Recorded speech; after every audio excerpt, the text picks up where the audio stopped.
Мэр Грозного Муслим Кучиев поручил исправить слабые места в системе сдачи ЕГЭ. Также градоначальник принял у себя граждан, которые обратились к нему со своими проблемами. Многие из них были решены на месте. Подробности далее.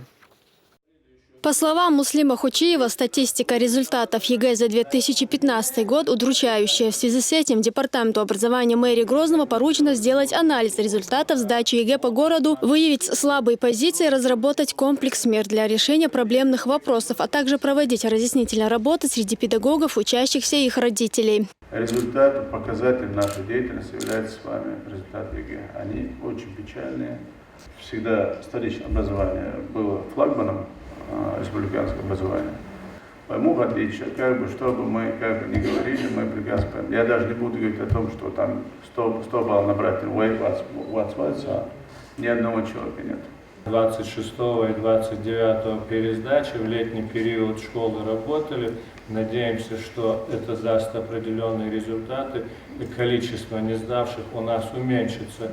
Далее здесь состоялся прием граждан по личным вопросам. Проблемы, с которыми обратились горожане, касались выделения жилья взамен разрушенного, приватизации, выезд на иногороднее лечение и многие другие. Некоторые вопросы были решены на месте, а по остальным даны поручения соответствующим службам. Полностью перепроверьте информацию, где доложите, полностью оранжевую проверку где. А дальше мы уже отдельно рисовали.